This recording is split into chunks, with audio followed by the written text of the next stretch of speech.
And usually game continues with knight to f6. This would be the main solid line, but too drawish for a must-win situation, and Hikaru doesn't want that. So after knight to c3, he goes for g6. No mainline 4 knights play today. He wants a messy, double-edged position where bullet intuition matter more than the memorized lines. And this setup is known as Steinitz variation. And now Carlsen strikes with d4.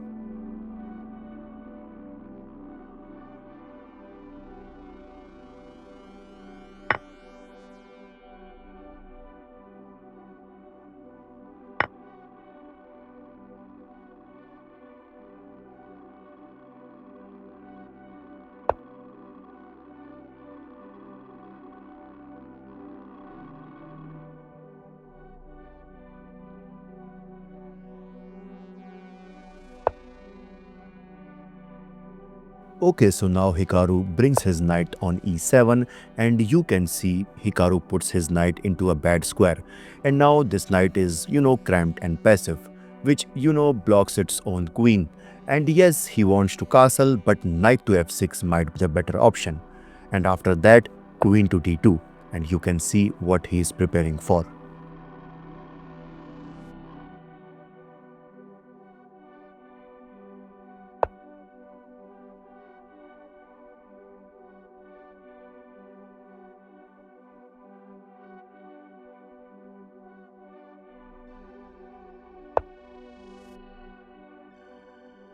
Okay, so now Hikaru continues with h6, and we all know that in a classical game, you never waste time, in pushing a pawn like this unless you absolutely had to.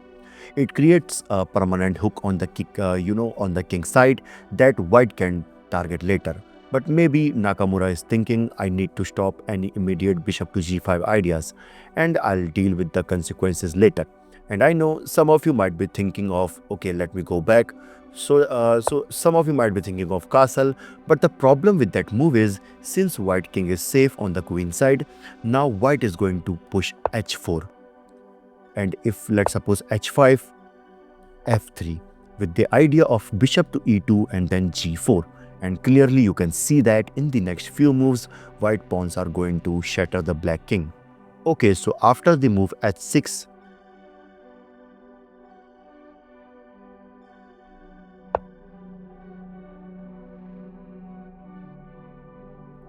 and in this position, bishop to e6. Hikaru develops his bishop on e6, which is a good move. And the idea is that after, let's suppose, knight takes e6, f takes e6, and you can see black is now successful in improving his pawn structure. And if white tries to attack by, let's suppose, bishop to g4, then queen to d7, and in the next move black is going to castle alongside, and black will get back into the game. So that's a genius idea by Hikaru, but obviously Carlsen is not going to fall for that. So after bishop to e6, he goes for rook to e1. He brings his another rook into the game.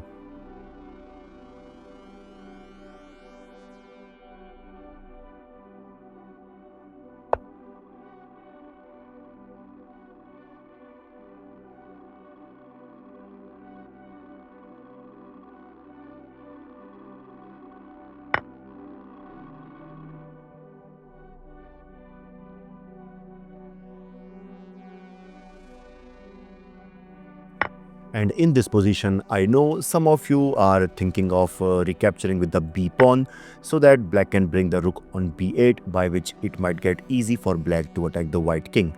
But guys, that's not so easy. I mean, firstly, white will go for this amazing move, bishop to d4, targeting the bishop on g7.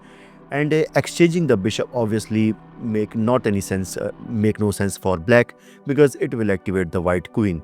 So let's suppose if black decides to castle, hoping that his king is now safe, but bishop takes g7, king takes g7, and now comes f4.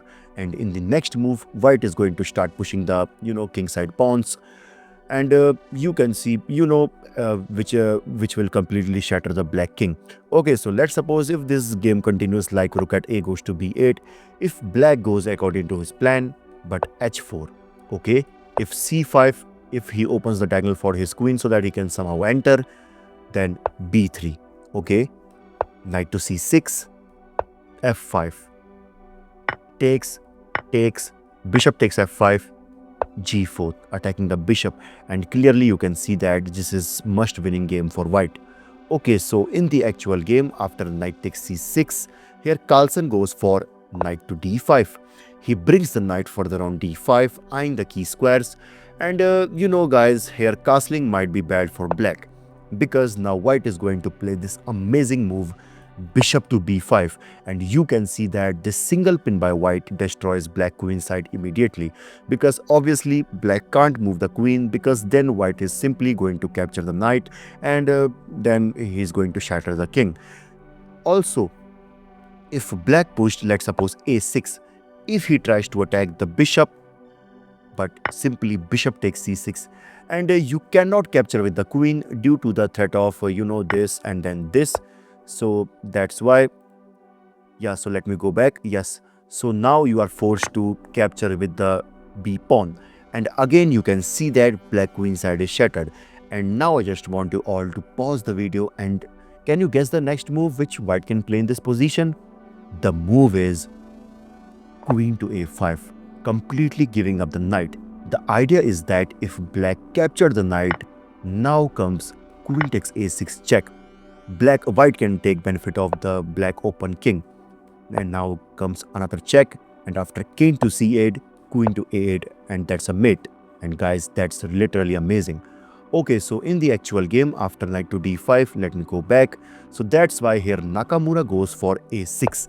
He firstly stops the move bishop to b5 so that he can castle alongside without any problem.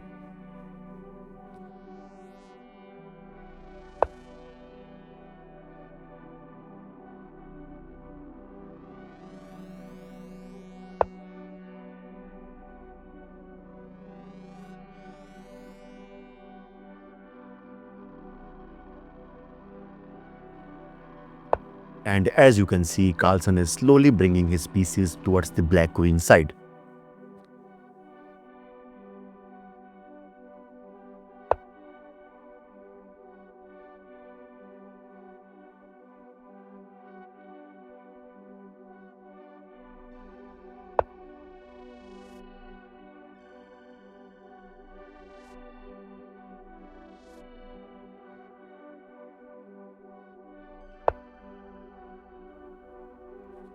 Okay, so bishop to f2 by Carlsen, and clearly you can see both sides are playing sensible moves, which is an excellent strategy in bullet when you are low on time.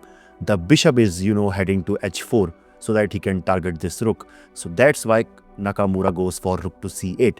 But guys, instead of this move, here the best move for black is to go for f5, trying to challenge the center. And if white attacks it by, let's suppose, bishop to e2, then black can just slide the rook. And by all of this, you can see black can put some pressure over the center. And but now guys, and yeah, so basically in this position, white can continue with queen to e3, setting up this dangerous battery with the queen and bishop pointing directly at the black king on b8. I mean black king, yes. So basically, you can see, if we somehow move this knight, if black somehow moves this knight, then this will be going to mate. But instead, after rook to c8, he goes for bishop to h4, which makes guys literally no sense, because Hikaru already slides his rook out of danger, and you can see by moving the bishop to h4, he misplaces his bishop, and now this bishop is in corner, and Hikaru now takes advantage of this, because by knight to d4. Because there is now no bishop, so he placed his knight on center, which is, a perfect outpost for this knight. And as you can see, this knight is now targeting the bishop on f3, and it's also creating some chaos. And the simplest way to continue this game is now bishop to f6, asking for bishop exchange. The idea is simple, so that if takes, then this. So, but obviously, first of all, this is coming, and after takes, bishop takes g5, bishop takes g7, bishop to c6, and you can see this position is balanced. But after knight to d4, let me go back. Yeah, so here Carlsen goes for knight to f6. he tries to he tries to attack the queen and the rook. But before that, just pause the video and try to guess the next move which black can play in this position. And guys, if you find the move bishop takes a2, then congratulations, you are a genius. The idea is simple. After king takes a2, now comes bishop takes f6. And if bishop takes f6, now I think you got the move. Yes, you are right. Queen to f6 check. And after b3, simply knight takes f3, g takes f3, and finally queen takes bishop. And yup, that's all. But after knight to h6, let me go back. Here Nakamura decides to exchange on f6.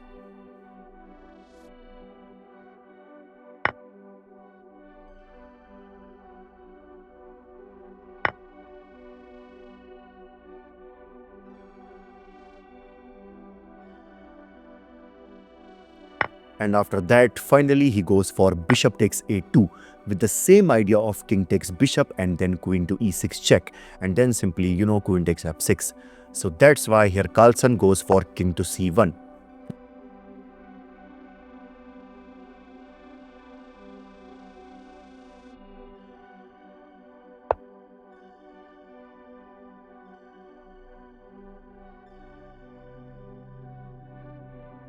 Here Carlsen goes for h4.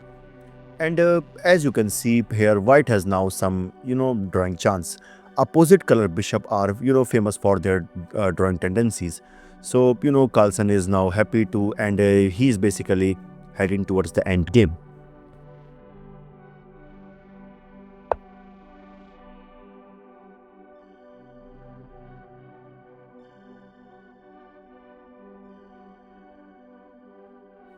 Okay, so now in this position, Carlsen goes for queen to d3.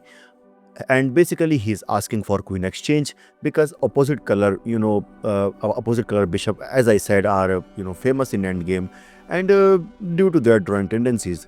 And as you can see, Carlsen is heading for a draw. He wants a draw, but Hikaru surprisingly declines and he goes for queen to a5.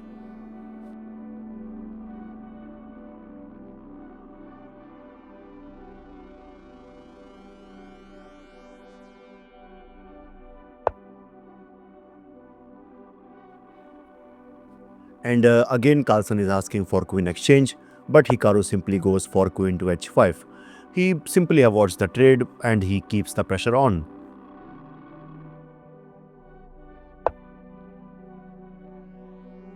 And here king to a8 by Hikaru, and that's a slight inaccuracy. The kings move to the corner, but it might be safer to keep it more central by pushing b6 and then king to b7.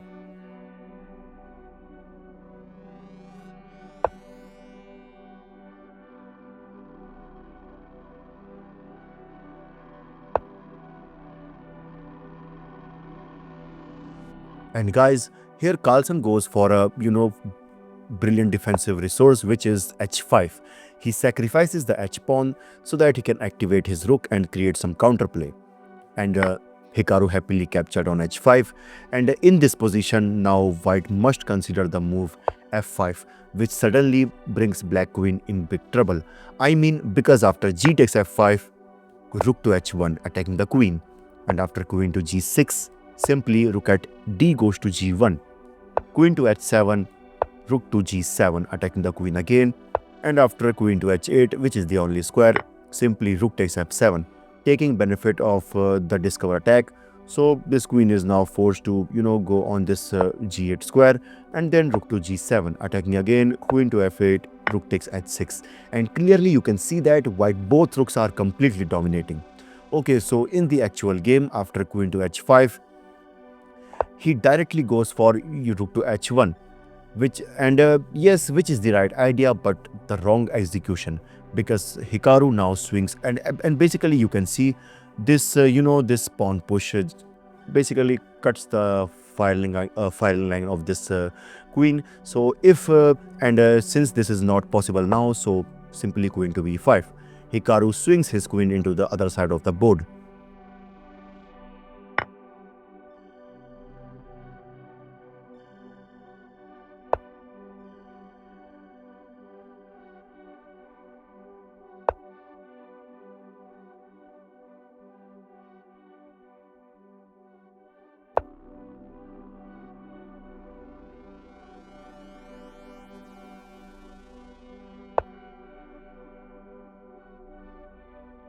Okay, so now c5, and here you can see Hikaru has a beautiful pawn structure on the queen side now. The pawn will go on now a4, breaking the white king shelter. And so that's why here Carlsen goes for rook to h2, but going to going to queen to d3 might be the best option, so that white can exchange the queen, or we can say try to exchange the queen and reduce some amount of pressure.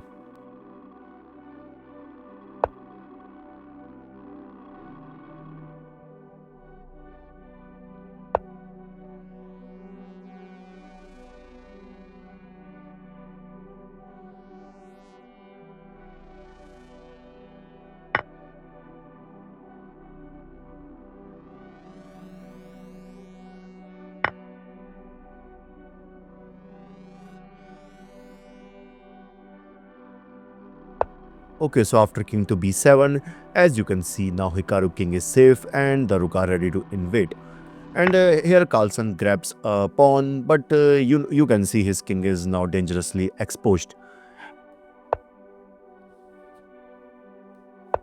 Okay, so now Carlsen attacks the bishop, and guys, now g takes f5 is winning, because after takes, bishop takes b3, and after queen takes b3, rook to e2 check, and after king to c3, now comes this check, rook to e3, and in the next move white has to lose his queen. Okay, so in the actual game, after the move f5, queen to f1, Nakamura directly goes for the attack, but this isn't the fastest way. I mean, after that, Carlsen captures the bishop, and guys, here the best continuation for black is to go for this check. And the idea is after king to c2, and guys, remember one thing: if after rook to a2 check, queen to b2, you cannot capture this queen. I mean, yeah, so basically, I mean, if you capture the queen, now comes bishop takes b2, and you can see this game is now close to equal because of the material. But in the actual game, after this move, due to low on time, Hikaru blunders with rook to a1. And guys, that's a blunder, because what I am telling you next will definitely blow your mind. Because in this position, there is only a single winning move for white, which is to sacrifice the rook by rook takes b6 check. And this is completely winning, guys, because after king takes b6, queen takes c5 check, king to b7, queen to d5 check, king to b8, bishop to e5 check.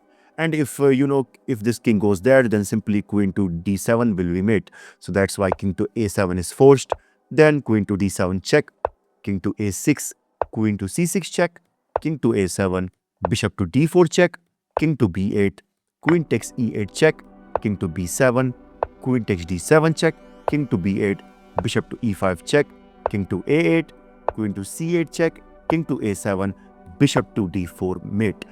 But again, as I said, they both are low on time. So after king to a1, here Carlsen missed that move and he goes for queen to c2. Instead of attacking, he tries to be defensive. And guys, in this position, can you find the only winning move for black? Let me know in the comment about the move. But due to low on time, Hikaru missed that move and he goes for rook at e goes to a8.